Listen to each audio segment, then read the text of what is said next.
नमस्कार विद्यार्थी मित्र हो. मी डॉक्टर प्रकाश कारभारी शेवाळे आज आपल्या सोबत वाचन कौशल्ये या भाषेतील अतिशय महत्त्वाच्या भाषिक कौशल्यावर चर्चा करणार आहे. वाचन हे एक महत्त्वाचे अभ्यास कौशल्य आहे. वाचन म्हणजे छापलेल्या मजकुराचा अर्थ लावणे अशी आपली एक कल्पना आहे.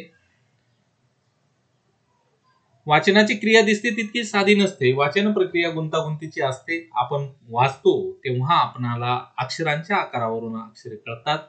अक्षरावरून शब्दबोध होतो.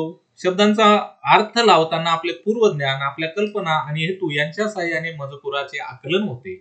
मजकुराच्या आकलनाबरोबर महत्त्वाच्या मुद्द्यांची गुंफण होऊन विचारसूत्र तयार होते आणि या विचारसूत्राच्या साहाय्याने मजकुराचा एक एक भाग क्रमाक्रमाने ग्रहण केला जातो. आपली बौद्धिक पात्रता, मानसिक घडण, शारीरिक क्षमता, आजूबाजूचे वातावरण यांचा आपल्या वाचन क्षमतेवर कमी अधिक प्रमाणामध्ये प्रभाव पडताना आपल्याला दिसतो. वाचन ही काही निसर्गदत्त देणगी नसून ते एक कौशल्य आहे आणि म्हणूनच ते अभ्यासाने प्रयत्न करून आपल्याला आत्मसात करता येते आणि म्हणून या वाचनाला अतिशय महत्त्व आहे हे आपण लक्षात घेतलं पाहिजे. वाचनाची व्याख्या जर आपण बघितली तर आपल्या लक्षात येईल की आकलनासह केलेले दोन्ही उच्चारण म्हणजे वाचन. आकलन होणं या ठिकाणी अतिशय महत्त्वाचं आहे. वाचनामुळे व्यक्तिमत्वाचा अंतर्बाह्य विकास होतो. म्हणजे त्याचा व्यक्तिमत्वाचा बाहेरूनच विकास होतो असं नाही, तर त्याचा अंतर्बाह्य विकास होतो. वाचनाने वाणीवर सुसंस्कार होतो. चांगलं वाचन जर आपण केलं तर प्रकट वाचनाने वाणीवर आपले उच्चार सुधारतात आणि त्याच्यामुळे सुसंस्कार वाणीवर होताना आपल्याला दिसतात. वाचनाने सौंदर्यबोध होतो व आनंदबोध या दोन्ही गोष्टी साध्य होताना आपल्याला दिसतात. चांगल्या कविता जर आपण भा.रा. तांब्यांच्या कविता असतील किंवा इतर कुसुमाग्रजांच्या काही कविता असतील, मर्ढेकरांच्या कविता असतील, ह्या कविता जर आपण वाचल्या तर आपल्याला सौंदर्यबोध होतो, आनंदबोध होताना आपल्याला दिसतो. वाचन क्षमतेचा परिपूर्ण विकास हा त्यातून निघणाऱ्या अर्थ निष्पत्तीवर असतो. अर्थ अतिशय महत्त्वाचा आहे आणि म्हणून बघा की वाचाल तर वाचाल नावाची म्हण आहे. कल्पनाशक्तीचा विकास जर आपल्याला करायचा असेल तर वाचणं महत्त्वाचं आहे. कारण दृकश्राव्य माध्यमांचा किंवा आजचं जे मोबाईलचं युग आहे, या मोबाईलच्या युगामध्ये आपण सोशल मीडियावर जे येतं ते वाचत असतो आणि सोशल मीडियावर वाचल्यामुळे काय होतं की आपल्याला चांगलं वाचन म्हणजे चांगली जी कलाकृती आहे ती वाचायला मिळत नाही आणि म्हणून बघा आपण चांगलं वाचलं पाहिजे, सकस वाचलं पाहिजे आणि त्याच्यासाठी आपण चांगली चांगली पुस्तकं निवडणं गरजेचं आहे हे आपण लक्षात घेतलं पाहिजे. आता वाचनाची काय प्रमुख उद्दिष्ट आहेत तर वाचनामुळे ज्ञान प्राप्ती होते. ग्रंथांचे व इतर पुस्तकांचं वाचन आपण जर केलं तर आपल्याला ज्ञान प्राप्त होतं.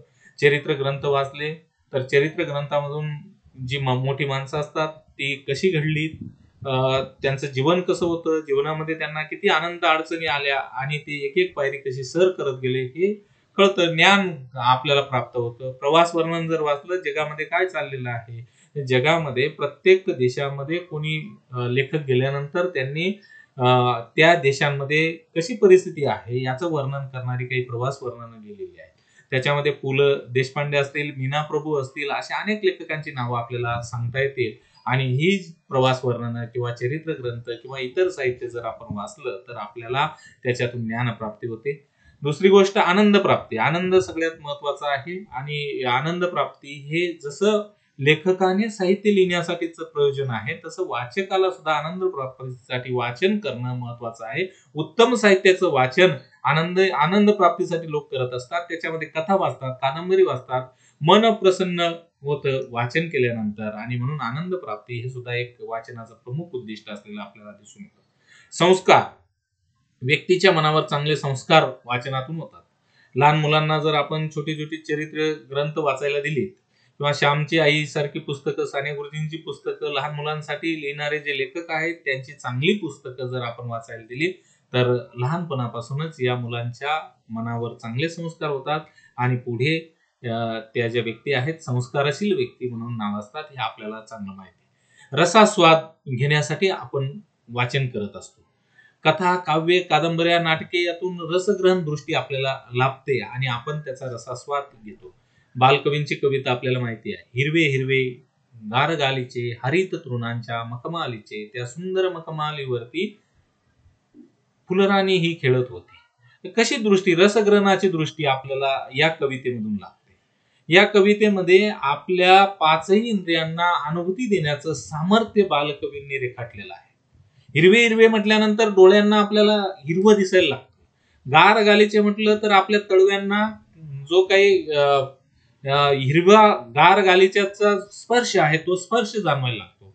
फुलाचं वर्णन येतं, फुलराणीचं वर्णन येतं, मग आपल्याला फुलराणीचा त्या फुलाचा रंग दिसायला लागतो, त्या फुलाचा गंध आपल्या नाकाला भासू लागतो. म्हणजे आपले सगळे जे इंद्रिय आहेत त्या सगळ्या इंद्रियांना इंद्रिय संवेदना देण्याचं काम कवी असेल, लेखक असेल करत असतो आणि त्याच्यामुळे बघा रसास्वाद घेण्याचं सामर्थ्य आपल्यामध्ये येतं, एक वेगळी दृष्टी आपल्याला लाभते आणि आनंद वृत्ती वाचनामुळे मन आनंदाच्या अनुभूतीने भरून जातं. मन सगळ्यात महत्वाचं आहे. मन वडाये वडाये उभ्या पिकातलं ढोर, किती हाकला हाकला फिरी येतं पिकावर, मन जहरी जहरी याचं न्यार रे तंतर, अरे इचू साप बरा त्याले उतारे मंतर. मनाची व्याख्या परिपूर्ण व्याख्या आजही कुणाला जमली नाही. असं जे मन आहे हे मन आनंदाच्या अनुभूतीने भरून जाण्यासाठी वाचन करणं गरजेचं आहे आणि आनंद वृत्ती आपल्याला प्राप्त होताना दिसते. वाचनाची पूर्वतयारी केली पाहिजे, कारण पूर्वतयारीशिवाय कुठली गोष्ट करताना आपल्याला पूर्वतयारी महत्वाची असते. मग त्याच्यामध्ये शारीरिक तयारी महत्वाची आहे. आपण फ्रेश असणं, आपण जर फ्रेश नसू, थकवा असेल शारीरिक थकवा, तर आपल्याला वाचायला त्रास होतो. वाचन कौशल्यासाठी जर प्रकट वाचन आपल्याला करायचं असेल तर त्याच्यासाठी आपलं जे वागेंद्रिय आहे ते वागेंद्रिय महत्वाचं आहे. श्वासांवर आपला ताबा असला पाहिजे. जास्त वेळ बसण्याची तयारी, एका जागी बसण्याची तयारी असणं गरजेचं आहे. नाहीतर काही आज एका जागतिक संस्थेने सर्वे केला आणि त्या सर्वेमध्ये असं लक्षात आलं की 20 मिनिटाच्या वर माणूस एका जागेवर बसू शकत नाही. सरासरी एका जागेवर 20 मिनिटाच्या वर बसू शकत नाही. आणि म्हणून फिल्म जगतामध्ये आपण जर बघितलं, शॉर्ट फिल्म आल्या, लोक छोटी छोटी शॉर्ट फिल्म बनवू लागले, छोटे चित्रपट सुद्धा छोटे झाले. जागतिक चित्रपट जर आपण बघितले तर छोटे झाले, नाटक गेले, एकांकिका आल्या आणि म्हणून बसण्याची तयारी लोकांची राहिलेली नाही. तर वाचन करायचं असेल तर शारीरिक तयारी सुद्धा असणं गरजेचं आहे. दुसरं म्हणजे भावनिक तयारी महत्वाची आहे. भावनिक क्षमतेसाठी मनाची तयारी हवी आणि मन स्थिर नाही, चंचल आहे. मन स्थिर असावं आणि तरच वाचन आपलं व्यवस्थित होऊ शकतं. तिसरी गोष्ट बौद्धिक तयारी. बौद्धिक तयारीमध्ये काय, तर व्यक्ती, वस्तू, स्थळ, प्रसंग यांचं साहचर्य समजण्यासाठी तेवढी क्षमता आपल्याला असावी लागते. मेंदूची संदेश ग्रहण करण्याची तयारी असली पाहिजे. मेंदूची जर संदेश ग्रहण करायची तयारी नसेल, बौद्धिक तयारी नसेल, तर तुम्ही कितीही वाचलं तरी त्याचा काही अर्थ उरत नाही त्याला. आणि म्हणून बौद्धिक तयारी महत्वाची. शारीरिक तयारी, भावनिक तयारी, बौद्धिक तयारी या तीनही गोष्टी अतिशय महत्वाच्या आहेत, हे आपण लक्षात घेतले पाहिजे. आता आपण वाचन का करतो आणि कसे करतो? हलकं फुलकं वाचन करतो, सहेतुक वाचन करतो, काहीतरी हेतू मनामध्ये ठेवून. प्रत्येक गोष्ट आपण कुठला तरी हेतू असतो. मंदिरात जाताना सुद्धा लोक दानपेटीमध्ये काहीतरी टाकतात आणि देवाकडून अनेक गोष्टी बोलून घेतात, अनेक नवस बोलतात. म्हणजे लोक आज फुकट काही द्यायला कुठलाही हेतू मनात असल्याशिवाय काही करत नाही. मग वाचन सुद्धा सहेतुक काहीतरी हेतू मनामध्ये असतो. तिसरा प्रकार आहे चाळणी वाचन. चौथा प्रकार आहे ज्ञान व आनंद मिळवण्यासाठी केलेले वाचन. ज्ञान मिळवण्यासाठी, आनंद मिळवण्यासाठी केलेलं सगळ्यात महत्वाचा प्रकार हा आपल्याला या ठिकाणी दिसेल.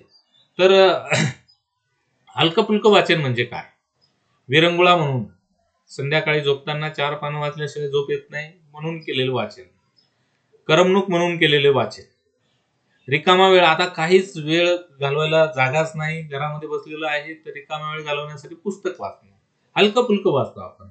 कथा वाचतो, कादंबऱ्या वाचतो, समीक्षेचं पुस्तक वाचत नाही किंवा बोजड अवघड वाचत नाही. मासिक वाचतो, नियतकालिक वाचतो, वर्तमानपत्र वाचतो, वर्तमानपत्रातल्या इंटरेस्टिंग ज्या बातम्या असतात त्या बातम्या वाचतो. म्हणजे आपल्याला जे आवडतं, करमणूक करणारं, मनोरंजन करणारं असं साहित्य आपण वाचतो. दैनंदिन घडामोडी ज्या असतात त्या वाचतो, कथा वाचतो, कादंबरी वाचतो, कविता वाचतो, नाटक वाचतो. अशा प्रकारचं साहित्य म्हणजे याला हलकं फुलकं साहित्य वाचन असं म्हणतो. दुसरा जो प्रकार आहे तो आहे सहेतुक वाचन. सहेतुक वाचन म्हणजे या वाचनामागे विशिष्ट हेतू असतो.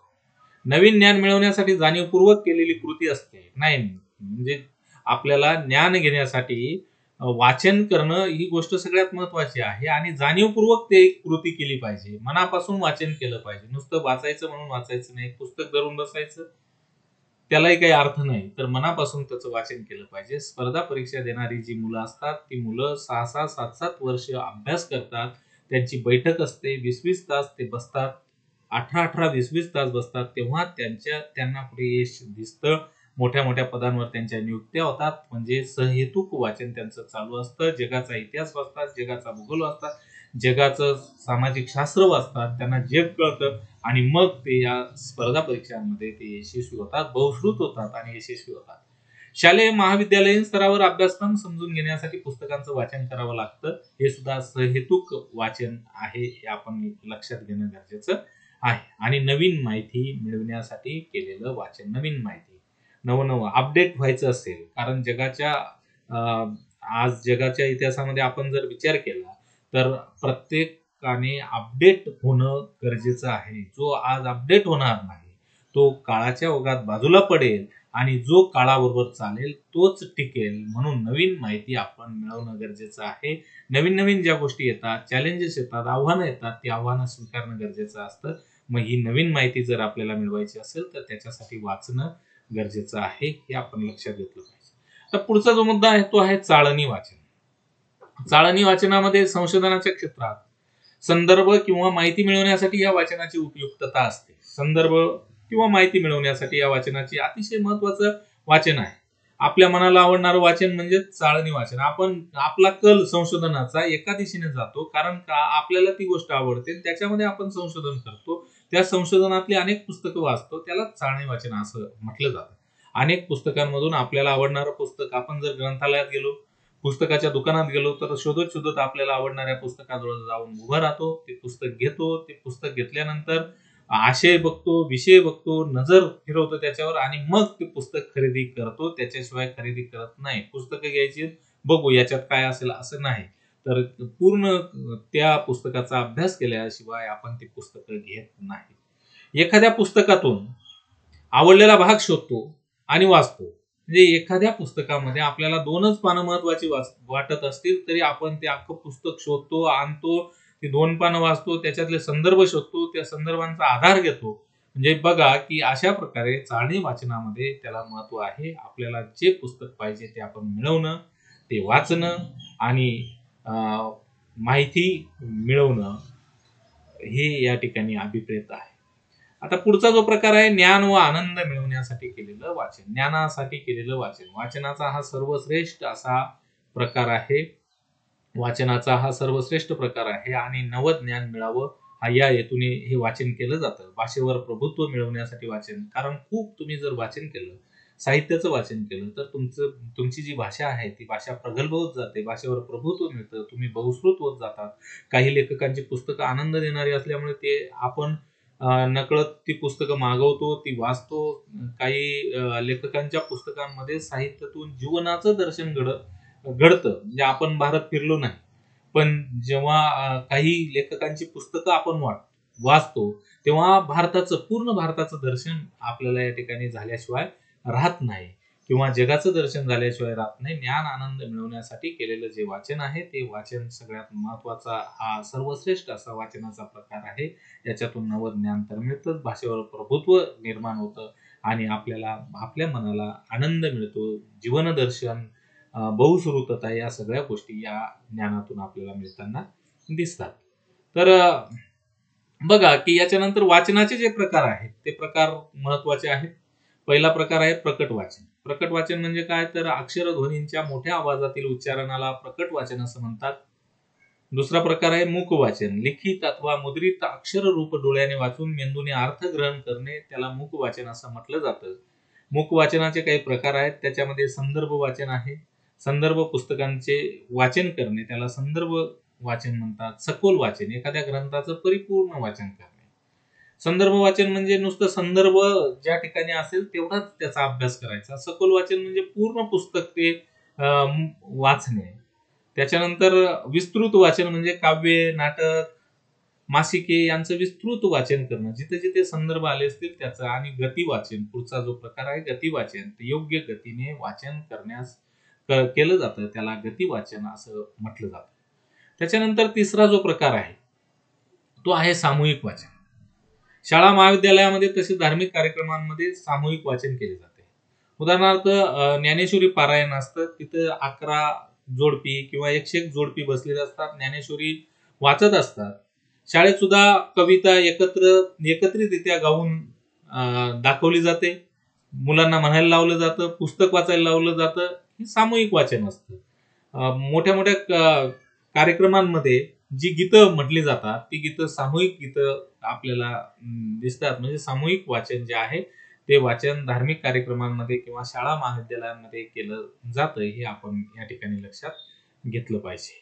तर प्रकट वाचनाचे शिक्षणातील महत्व जर आपण बघितलं तर आपल्या लक्षात येईल की प्रकट वाचन केल्यामुळे काय होतं, उच्चार स्पष्ट होतात. प्रकट वाचन केल्यामुळे संयुक्त स्वर जे असतात किंवा व्यंजन आहे त्यांचे उच्चार अचूकपणे आपल्याला करता येतात. ओघ व स्खलितपणा, एक शब्द किंवा अनेक शब्दांचं योग्य शब्द समूह करून वाचन करता येते. नाहीतर काय होतं, मोठे मोठे जे शब्द असतात, विंदा करंदीकरांनी शब्दांवर एक दीर्घ लेख लिहिलेला आहे आणि त्याच्यामध्ये अशा काही शब्दांचं वर्णन केलेलं आहे. अस्खलितपणा, यत्त देशीय असे शब्द, मोठे शब्द असतात, ते वाचताच येत नाही. कृतज्ञ आणि कृतज्ञ याच्यातला अर्थ वाचताना कळत नाही आणि आपण कृतज्ञ आहे की कृतज्ञ आहे बोलताना त्याचा जो ध्वनी आहे तो ध्वनी आपल्याला ऐकू येत नाही व्यवस्थित. तर ओघ आणि अस्खलितपणा असणं गरजेचं आहे हे आपण लक्षात घेतलं पाहिजे. विंदा करंदीकरांनी या शब्दांच्या जाती, माणसांप्रमाणे शब्द कसे असतात याचं वर्णन त्या लेखामध्ये केलेलं आहे. स्वाभाविकता, वाचन बोलण्यासारखे व्हावे, कृत्रिमपणा नको. कृत्रिम जर असेल तर मग त्याला वाचन म्हणता येणार नाही. भावपूर्णता पाहिजे, चेहऱ्यावर हावभाव पाहिजे व आवाजात चढ उतार सुद्धा असणं गरजेचं आहे. वाचन करताना चेहऱ्यावर हावभाव, आवाजात चढ उतार या गोष्टी महत्वाच्या आहेत हे आपण लक्षात घेतलं पाहिजे. मूक वाचनाने शिक्षणामध्ये मूक वाचनाचं जे महत्व आहे ते महत्वाचं आहे. त्याचं काय महत्व आहे तर स्वतंत्रपणे आपल्याला आशय समजतो. मूक वाचनाने मेंदूपर्यंत त्याचा अर्थ लावला जातो. मनोगत वाचन हा मूक वाचनाचा प्राण आहे आणि तो स्वतंत्रपणे आशय समजावून देण्याचं काम करत असतो. गती, संगती, प्रगती साधने, वाचनाची गती तो वाढवतो व वाचलेल्याची संगती ओळखण्याचं काम मूक वाचन करत असतं. यथार्थता म्हणजे लेखनाच्या अनुभूतीचा साक्षात्कार पूर्णपणे आपल्याला मूक वाचनाने होतो. लेखनाचं जी अनुभूती असते तिचा साक्षात्कार होण्याचं काम या मूक वाचनामुळे होतं. गती, संगती, प्रगती साधने, वाचनाची गती वाढते आणि न वाचलेल्याची सुद्धा संगती आपल्याला ओळखता येते. मनोगत वाचन हा मूक वाचनाचा म्हणूनच प्राण आहे आणि तो स्वतंत्रपणे आशय समजावून देण्याचं काम या ठिकाणी करत असतो हे आपण लक्षात घेतलं पाहिजे. तर प्रकट वाचन आणि मूक वाचनामधला काय फरक आहे तर अक्षररूप ध्वनीच्या मोठ्या आवाजातील उच्चारणाला प्रकट वाचन असं म्हटलं जातं आणि लिखित अथवा मुद्रित अक्षर डोळ्याने पाहून नंतर मेंदूने अर्थग्रहण करण्यास मूक वाचन म्हणतात.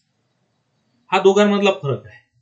प्रकट वाचनाने सस्वर वाचन होते व मूक वाचनाने संदर्भ वाचन, सखोल वाचन, विस्तृत वाचन होण्यामध्ये मदत होते.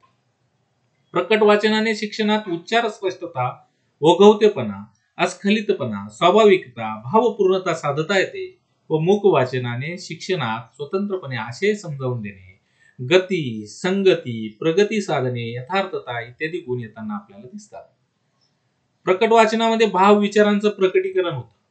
मूक वाचनाने शांतता, चिंतनशीलता जी आहे, कारण मोठे जे लेखक आहेत, जे प्रतिष्ठित लेखक, तर ते शांततेत वाचतात. चिंतनशीलता या वृत्तीची जोपासना केली जाते आणि म्हणून बघा प्रकट वाचनापेक्षा मूक वाचन अतिशय महत्वाचं आहे हे आपण लक्षात घेतलं पाहिजे. प्रकट वाचन इतरांना आनंद देते. एखाद्याला वाचून आपण दाखवतो त्याला आनंद देते किंवा एखाद्याला त्रास देते. जोरात जर वाचलं शेजारच्याला ऐकायचं नसेल त्याला त्रास होतो. पण मूक वाचन मात्र स्वांत सुखाय असते. आपलं सुख त्याच्यामध्ये दडलेलं असतं. प्रकट वाचनाचा वेग असतो, मूक वाचनाचा वेग जो आहे तो अधिक असतो. प्रकट वाचनाचा वेग हा थोडा कमी असतो कारण ते मोठ्याने वाचत असल्यामुळे ते हळू वाचावं लागतं. पण मूक वाचनाचा वेग आपल्याला अर्थ त्याचा लागत जातो आणि आपण जोराने वाचत असतो. अशा प्रकारे प्रकट वाचन आणि मूक वाचनामध्ये असलेला जो फरक आहे तो आपल्याला या ठिकाणी दिसतो. आता वाचनातील दोष आणि त्यावर काय उपाय आहे? वाचन करत असताना कधी कधी काय होतं की अस्पष्ट आवाजामध्ये आपण वाचन करतो. काही शब्द बघा की एखादा मात्र त्याच्यावरचा जर राहून गेला, उकार राहून गेला किंवा दीर्घ ऱ्हस्व झालं तर त्याचे पण परिणाम होतात. म्हणून अस्पष्ट वाचन आवाजामध्ये आपण जर वाचन केलं तर त्याचा परिणाम होतो. दैवत, त्याचं वाचन आपण देवत केलं तर त्याचा अर्थ बदलतो. चुकीचे उच्चारण, शामृगाचा, षटकोनाचा, हे शब्द वेगवेगळे आहेत आणि याचं जर उच्चारण आपण वेगळं केलं तर त्याचा अर्थ बदलतो. उच्चार भेदाचं अज्ञान म्हणजे वाचा, बोलताना वागेंद्र जर तुमचं खराब असेल किंवा तुम्हाला दृष्टी दोष असेल आणि तुम्ही व्यवस्थित बघितलं नाही तर उच्चार भेद होताना आपल्याला दिसतो. वाचनातील अशुद्धता, आपल्याला दीर्घ आणि ऱ्हस्व यांच्यातला फरक जर कळत नसेल तर तीर्थ शब्द आहे, आपण तीर्थरूप आणि तीर्थ जे नदीमधलं तीर्थ आहे, तर याच्यातला अर्थ जर आपल्याला कळला नाही तर अशुद्धता साधली जाते. अपूर्ण अर्थ उच्चारण केलं जातं. अपूर्ण अर्थ उच्चारण, मी मेलो, मी गेलो, मी गेलो नाही आणि मी गेलो असंच उच्चार केला तर त्याच्यात सुद्धा अर्थ बदलताना आपल्याला दिसतो. अडखळत वाचणे, कधी कधी हेल काढून वाचलं जातं, अडखळत वाचलं जातं. चुकीच्या जागी शब्द जर तोडून वाचला तर अर्थ बदलताना आपल्याला दिसतो. चुकीच्या जागी, मी चोरी करणार नाही केल्यास, तर कुठे आपल्याला स्वल्पविराम द्यायचा आहे. बोलताना सुद्धा ते वाक्य तसंच बोललं पाहिजे. कधी कधी शब्द गाळणे, नवीन शब्द टाकून वाचन करणे, एखादा शब्द काढून घ्यायचा आणि दुसरा शब्द त्या ठिकाणी टाकायचा, त्याचेही परिणाम होताना आपल्याला दिसतात. आणि 9वा जो प्रकार आहे वाचनातील दोषातला तो आहे वाचन कौशल्यात शारीरिक व्यंगामुळे निर्माण झालेल्या उणीवा व उपाय. कधी नाक, कान, डोळा, जिव्हा, दात यांच्यामुळे जर वाचनात अडचण येत असेल तर हे अवयव आपण डॉक्टरांकडून तपासून घेणे, त्याच्यावर उपचार करणे आणि आपलं जे उच्चारण आहे ते उच्चारण आपल्याला सुधारता येतं, हे आपण या ठिकाणी लक्षात घेतलं पाहिजे. आता वाचन करताना आपल्याला कसं बसलं पाहिजे, आसन आपलं कसं असलं पाहिजे, आपण कसं बसलं पाहिजे, झोपून वाचन केलं पाहिजे का, प्रकाश कुठून आला पाहिजे, या सगळ्या गोष्टींचा बारीक विचार करणं गरजेचं आहे. पाठीचा कणा आपला ताठ असला पाहिजे, प्रकाश पाठीमागून आला पाहिजे, दृष्टीच्या पातळीशी 40 अंश कोन करणं गरजेचं आहे. पुस्तक व नजर याच्यात 9 ते 12 इंचाचं अंतर आपण ठेवायला हवं. झोपून वाचणे घातक असते. पुस्तक वाचताना संपूर्ण उघडून वाचावं. इतर कामे करताना म्हणजे काहीतरी काम करायचं आणि पुस्तक वाचायचं, त्याचे परिणाम होताना आपल्याला दिसतात. उभे राहून पुस्तक वाचताना दोन्ही पायावर सरळ भार द्यावा. कधी कधी उभं राहून आपल्याला पुस्तक वाचावं लागतं. आपण काय करतो, एका पायावर, दीड पायावर उभा राहतो. तर आपण उभं राहून पुस्तक वाचताना दोन्ही पायांवर सरळ भार देणं गरजेचं आहे. तर वाचनातील योग्य आसन बंद जो आहे तो सगळ्यात महत्वाचा आहे. पाठीचा कणा ताठ असणं आणि दृष्टी असेल किंवा नजर असेल, या सगळ्या गोष्टी आपण सांभाळल्या पाहिजे. झोपून कधीही वाचायचं नाही. पुस्तक वाचताना संपूर्ण उघडून वाचायचं, अर्धवट ते पुस्तक वळायचं नाही. तर अशा प्रकारे हा वाचनातील योग्य आसन बंद आहे. आता निकोप वाचनाच्या काही सवयी असतात. काय सवयी आहेत निकोप वाचनाच्या? तर पुस्तक घेतलं की आपण पुस्तकावर खुणा करतो. चित्र असेल तर ते चित्रावर रेघोट्या मारतो, चष्मा लाव किंवा मिश्या काढ त्याला. तर पुस्तकावर कुठल्याही प्रकारच्या खुणा आपण करू नये. पुस्तकांना चांगली कव्हर घालावी. वाचलेल्या पुस्तकातील मुद्दे आपण वहीमध्ये नोंदवून ठेवावीत. दुसऱ्याचे अथवा ग्रंथालयाचे पुस्तक जर आपण आणलं तर ते वेळेवर नेऊन द्यावं. वाचलेलं पुस्तक नीट कपाटात बंद करून ठेवावं. बाहेर ठेवलेलं पुस्तक कुठेही जाऊ शकतं किंवा खराब होऊ शकतं आणि म्हणून ते वेळेवर कपाटात ठेवावं. वाचलेल्या पुस्तकावर स्वतःचा अभिप्राय तयार करण्याची सवय आपण लावून घेतली पाहिजे. कारण एकदा वाचलेलं पुस्तक आपण जर अभिप्राय लिहून ठेवला तर तेवढा जरी वाचला तरी आपल्याला पूर्ण पुस्तकामध्ये नेमका कोणता आशय आहे, विषय आहे, हे सगळं कळायला मदत होते. आणि म्हणून या निकोप वाचनाच्या सगळ्या सवयी वाचकाने जोपासणं गरजेचं आहे, हे आपण लक्षात घेतलं पाहिजे. वाचन कौशल्य विकासासाठी काय उपक्रम केले पाहिजे? अवांतर वाचन केलं पाहिजे. शाळा महाविद्यालयामध्ये जी पुस्तकं असतात ती पुस्तकं जर आपण वाचतोच, पण त्या पुस्तकांना काही संदर्भ ग्रंथ असतात. ती संदर्भ ग्रंथ अवांतर वाचन आपण केलं पाहिजे. मजकुराचा अर्थ ध्यानात घेऊन लक्ष प्रवृत्त करणं सुद्धा गरजेचं असतं. नजरेचा आवाका वाढवून वाचन गतिमान करावं. आपण जर वाचत गेलो तर आपल्या नजरेचा आवाका वाढत जातो आणि आपलं वाचन गतिमान होत असतं. बाह्य शांतता, मनाची एकाग्रता व आंतरिक गरज यामुळे वाचन अर्थपूर्ण व वेगवान होण्यास मदत होते. आपण चिंतन आणि मनन केलं पाहिजे. थोडा वेळ शांत बसलं पाहिजे आणि चिंतनामुळे आपल्याला मनाची एकाग्रता वाढते. आंतरिक गरज यामुळे वाचन अर्थपूर्ण आणि वेगवान होण्यास मदत होते. हे आपण या ठिकाणी लक्षात घेतलं पाहिजे. आता परिणामकारक वाचन कौशल्याची काही वैशिष्ट्ये आपल्याला या ठिकाणी बघायची आहेत. तर सुस्पष्ट वाचन केलं पाहिजे. प्रत्येक अक्षराचा व शब्दाचा उच्चार सुस्पष्ट होणं आवश्यक आहे. सुस्पष्ट वाचन म्हणजे काय? प्रत्येक अक्षराचा आणि शब्दाचा उच्चार सुस्पष्ट होणे आवश्यक आहे. आपण क्रियापद जर सोडूनच दिलं तर अर्थ लागत नाही. योग्य आरोह अवरोह म्हणजे वाक्यातील उतार आणि चढाव जे असतात ते चढाव महत्वाचे असतात. स्वराघात, स्वरावर जोर देणे.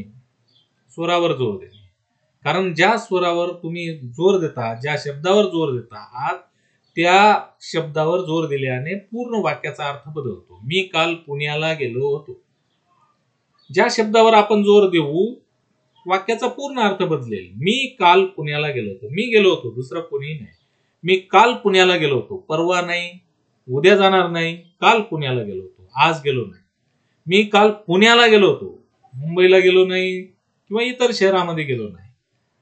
तर आपण ज्या शब्दावर जोर देतो त्याच्यातून अर्थ बदलताना आपल्याला दिसतो. आणि योग्य गतीने वाचन आपण केलं पाहिजे. जास्त जोरात पण वाचण्यात काही अर्थ नाही आणि हळू पण वाचण्यात अर्थ नाही. योग्य गती असली पाहिजे. लय, काव्य वाचनाचे महत्वाचं लक्षण आहे लय. आणि या लयीत आपल्याला काव्य वाचता आलं पाहिजे. योग्य हावभाव, डोळे, भुवया, मान, हाताची हालचाल जी आहे ती हालचाल पण आपल्याला व्यवस्थितरित्या करता आली पाहिजे. योग्य हालचाल महत्वाची आहे. वाचन प्रक्रियेमध्ये जे घटक आहेत त्या घटकांचा पण आपल्याला या ठिकाणी विचार करायचा आहे.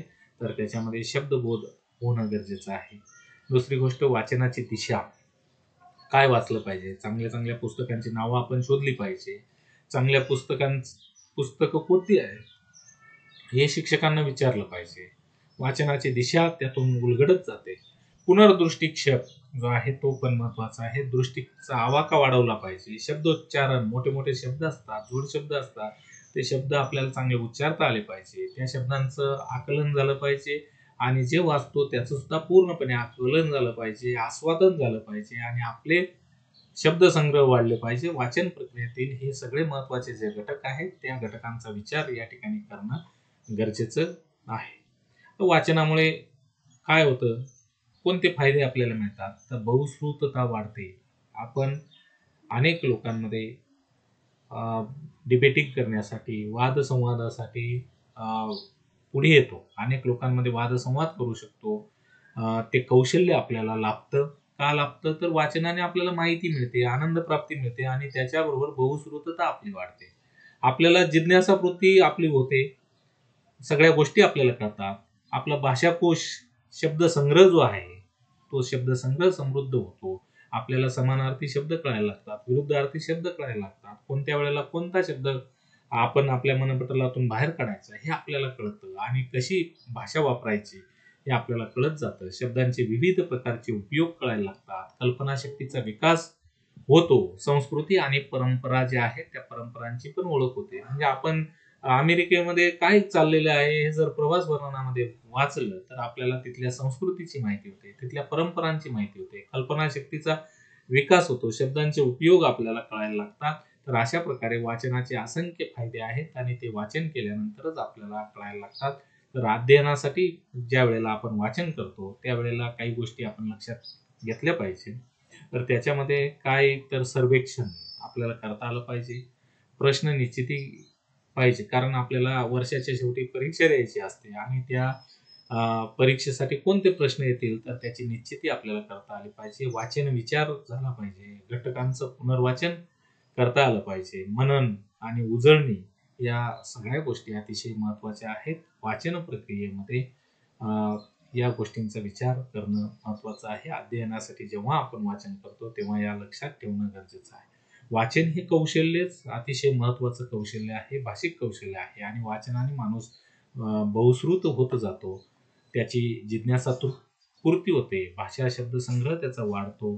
त्याला शब्दांचे विविध प्रकारचे उपयोग, शब्दांचे अनेक अर्थ अशा वेगवेगळ्या गोष्टी त्याला समजायला लागतात आणि त्याचा फायदा त्याला होतो आणि म्हणून वाचन कौशल्य विकसित करणं अतिशय महत्त्वाचं आहे. आपण वाचन कौशल्य विकसित करण्यासाठी आपल्याला जर अजून काही व्हिडिओज बघायचे असतील तर YouTubeच्या काही लिंक्स या ठिकाणी दिलेल्या आहेत. तर त्या आपण त्याच्यावर क्लिक करून त्या बघू शकतात आणि आपलं वाचन कौशल्य विकसित करू शकता. धन्यवाद.